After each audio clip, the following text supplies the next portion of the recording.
Ayan o, karne ng karag guys. Ayan, gumagalaw-galaw pa o. Paglagyan ng asin, gumagalaw. Ay, ganun. Parang buhay pa sila. Nakikita nyo guys. Ayan. Guys, ayan o. Paglagyan daw ng asin yung karne ng, ng karag. Mabubuhay daw guys. Mabubuhay. Tignan nga natin. Hindi naman nagalaw. Nagalaw pa rin, pero hindi naman yung ay, oo nga. Guys, oh, tignan nyo, oh.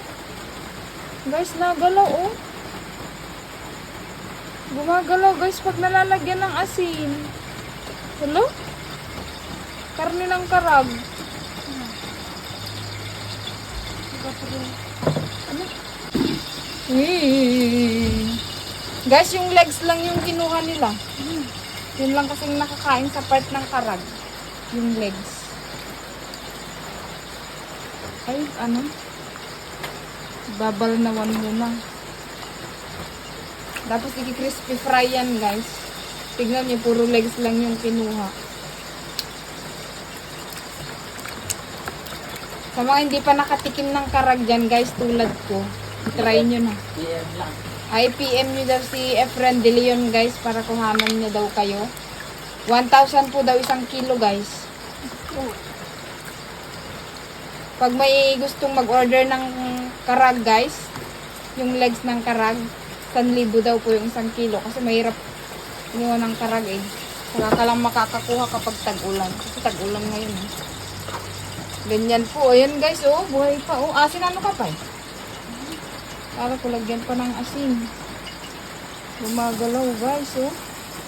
Ayan, yung tataba. Pero hindi pa ako nakatikim ng ng karne ng karag, guys. Di ba sa ibang bansa, guys, pag kayong mga,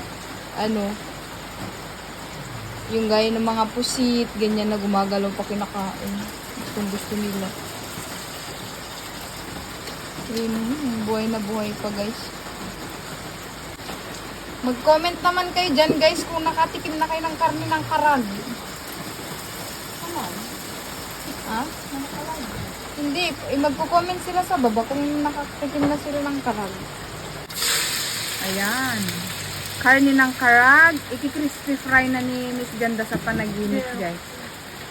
Sa mga may gustong mag-order ng legs ng karag, guys, 1,000 po yung 1 kilo. Kasi hindi po ganun kadali yung pagkuha ng karag. Buhay na buhay pa, guys.